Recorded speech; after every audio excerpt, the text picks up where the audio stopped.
356 কোটি টাকা, টাকাটার পরিমাণ। আমি বলছি এমন তো হতে পারতো যে নামজাদা নয় সেরকম ক্লাবগুলিকে আরও নতুন উদ্যোগ, এ তো সুরুচি সংঘ চিরকাল সবাই চেনে, বরিশা ক্লাব সবাই চেনে। আমি বলছি এই বড় বড় ক্লাবগুলোকে ফান্ডিং করে কি একটা ভোটের মহড়া তৈরি হয়? প্রতি বছর কি ভোট আসছে নাকি? প্রতি বছর তো ভোট আসছে না। আর যদি ভোটের মহড়াই হতো তাহলে আমরা 70টা, তোমরা যা খবর করো, মানে যে খবরটা বাস্তব, 70টা পৌর এলাকায় আমরা পিছিয়ে কেন? যদি ভোটের জন্যই এটা হয়, এটা ভোটের জন্য হয় না। মমতা ব্যানার্জি ভোটের রাজনীতি সবসময় করেন না, এটাই মমতা ব্যানার্জির সঙ্গে অন্য রাজনীতিবিদদের পার্থক্য।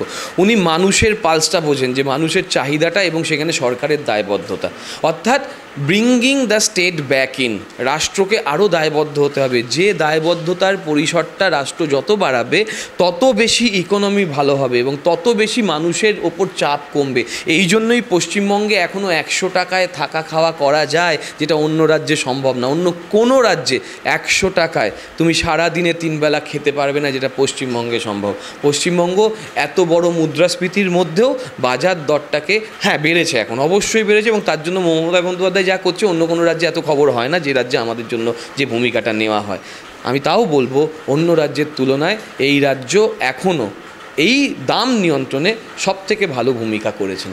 না, আমার বেশ একেবারে স্পেসিফিক শেষ প্রশ্ন, এই যে হিন্দুদের পুজো বড় উৎসব দেওয়া হলো, মুসলিমদের ইমাম ভাতা, সেটা যাই হোক আইনি পদ্ধতিগতভাবে বাধা রয়েছে, দেওয়া হলো। এবার তো খ্রিস্টান, বৌদ্ধ, জৈন সবাই দাবি করবে যে সরকার আমাদেরও দিক। আমি বলছি সবার দায়িত্ব নেওয়া যাবে? দেখো, আবারও বলছি যে কোনো এলাকার একটা নির্দিষ্ট জায়গা থাকে, যে জায়গাটার ওপর সেই এলাকার বিশ্বজনীনতা নির্ভর করে। দুর্গাপুজো আমাদের সেই বিশ্বজনীনতা, তার প্রমোশনের জন্য আমরা যদি করি, একটা পশ্চিমবঙ্গকে মানুষ চেনে, তার অন্যতম একটা দিক হচ্ছে রবীন্দ্রনাথ ঠাকুর, তারপরে হচ্ছে কাজী নজরুল সহ আজকে দুর্গাপূজা। তা সেই রবীন্দ্রনাথের হেরিটেজ যদি সংরক্ষণে টাকা ব্যয় হয়, নজরুলের কাজে যদি টাকা ব্যয় হয়, যদি পশ্চিমবঙ্গের এই যে স্থাপত্য, কলা, শিল্প, এটা তো শিল্পেরও বিকাশ সেইভাবে যদি দেখতে পারো, এটা স্থাপত্যেরও বিকাশ সেভাবে দেখতে পারো, তা সেই বিকাশে যদি সরকার অনুদান দেয়, সেটা তো সরকারের ভালো কাজ, যেটার জন্য আমার রাজ্যকে আরও বেশি করে, আমি দুর্গাপুজোয় কত বিদেশি লোক এখন আসে বলো তো, যেটা 10 বছর আগে অতটা আসতো না।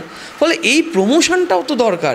বেটি বাঁচাও বেটি পড়াওয়ের মতন তো করছি না, যেখানে বেটি বাঁচাও বেটি পড়াওয়ে এত কোটি টাকা দেওয়া হলো, তার মধ্যে দেখা গেলো 85% হয়ে গেল মোদিজির ছবিতে, বাকি 15% কে পেলো না তোমরা জানো। বাংলার বঞ্চনার কথা হয় এবং অর্থমন্ত্রী যিনি বলেছেন কোনো স্টেটের জন্য আলাদা নয়, সামগ্রিক বাজেট হয়েছে, একেবারে সমস্ত স্তরের মানুষের জন্য বাজেট হয়েছে, সেটা তার বক্তব্য। কিন্তু এই বাংলা বারবার কি পায়, কেন বঞ্চনা হয়? আমি একটা কারণ, যদি আমি জানি না এটা একমত হবে কি না, সিপিএম এর সরকার চলে গিয়েছে, এখন তৃণমূলের সরকার। বারবার দিল্লি বিরোধী মতাদর্শের সরকার এলেই বাংলার ভাগ্যে, যেমনটা মুখ্যমন্ত্রী নীতি আয়োগের অনুষ্ঠানে না যাওয়া, এবং শুক্রবারও উনি যাবেন কি না তারও কোনো নিশ্চয়তা এখনও পাওয়া যায়নি। বৃহস্পতিবার একটা সূত্রের খবর তিনি বাতিল করতে পারেন সেই সফর।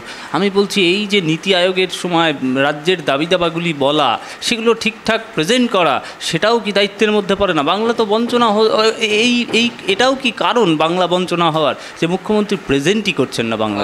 তোমার যদি মনে থাকে, মুখ্যমন্ত্রী 22 সালে গিয়েছিলেন, 22 সালে গিয়ে বলার সুযোগটাই পাননি। রিপ্রেজেন্টেশন হবে কি করে? তুমি পশ্চিমবঙ্গকে সবার শেষে রেখেছো ওয়েস্ট বেঙ্গল, তুমি নিজে মনোলগ করে ডিএমদের সঙ্গে কথা বলে বেরিয়ে গেলে, মুখ্যমন্ত্রীদের বলতে দিলে না।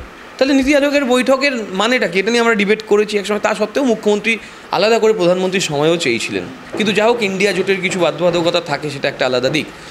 তোমার মনে থাকবে যে একদিকে যেমন বলতে দেওয়া হয় না, তেমনই ভুয়ো প্রচার করা হয় যে দুর্নীতি হয়েছে বলে টাকা আটকে রাখা হয়েছে, কিন্তু কোনো শাস্তিবিধান যেমন নেই, তেমন কোনো অর্ডার নেই যে দুর্নীতি হয়েছে বলে টাকা আটকে রাখা হয়েছে। কোনো অর্ডার নেই, কোনো একটা অর্ডার তুমি দেখাতে পারবে না যে দুর্নীতি হয়েছে বলে টাকা আটকে রাখা হয়েছে। আর যদি দুর্নীতি হওয়ার জন্য টাকা আটকে রাখা হয়, তাহলে ক্যাগের রিপোর্ট অনুযায়ী উত্তরপ্রদেশ থেকে শুরু করে মধ্যপ্রদেশ সমস্ত লাইনে দুর্নীতি রয়েছে, যেটা পশ্চিমবঙ্গ থেকে বেশি।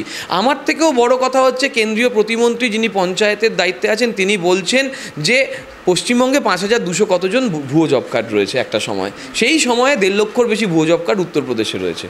তাহলে উত্তরপ্রদেশ টাকা পাচ্ছে, পশ্চিমবঙ্গ কেন পাচ্ছে না? সাতনা জেলা বলে মধ্যপ্রদেশে একটা জেলা রয়েছে, 1200 টয়লেট নেই, 1200 টয়লেট তৈরি হয়েছে, নেই, সেখানে স্পটে গিয়ে সাংবাদিকরা দেখছেন নেই, কিন্তু টাকা চলে গিয়েছে।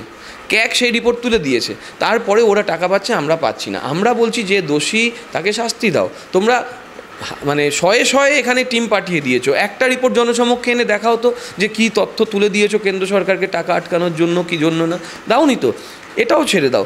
তারপরেও আমাদের মন্ত্রীস্থানীয় নেতারা তারা একদম সোজাসুজি জানালেন সরকারকে, কেন্দ্রীয় সরকারকে, মুখ্যমন্ত্রী চিঠি লিখলেন, আমাদের সচিবরা সরকারি স্তরে মিটিং করলে পাবলিক মিটিং করলেন, সেখানে ডকুমেন্ট প্লেস করলেন, শ্বেতপত্র মতন প্রকাশ হলো। তাহলে সেই জায়গায় দাঁড়িয়ে থেকেও যখন আমরা সমস্ত তথ্য তুলে দিচ্ছি যে না তোমরা টাকা দাওনি, ইভেন গত কয়েকদিন আগে অভিষেক বন্দ্যোপাধ্যায় পরিষ্কার বললেন যে তুমি শ্বেতপত্র প্রকাশ করো, বারবার বললেন 21 সালের পরে টাকা দিয়েছো, শ্বেতপত্র প্রকাশ করো, যে কতগুলো ক্ষেত্রে আমাদের দাবিগুলো আছে, কই একটাও তো শ্বেতপত্র এখনও প্রকাশ পেলেন না। উল্টে অভিষেক বন্দ্যোপাধ্যায় যখন বাজেট নিয়ে কথা বলছেন তখন বলছেন যে পুরনো কথা কেন তুলছেন। আরে তোমরা 60 বছরের আগে কথা তুলবে, তোমরা এমার্জেন্সির কথা তুলবে, আর আমরা যদি তুলতে চাই তখন হবে না। মমতা ব্যানার্জি সম্পর্কে তোমরা কথা বলবে, আর আমরা যদি অন্য কারোর সঙ্গে কথা বলতে চাই তাহলে বলবে পার্লামেন্টে যারা নেই তাদের কথা বলা যাবে না। এই দ্বিচারিতা যদি সরকারি স্তরে হয়ে থাকে তাহলে আমরা যাব কোথায়?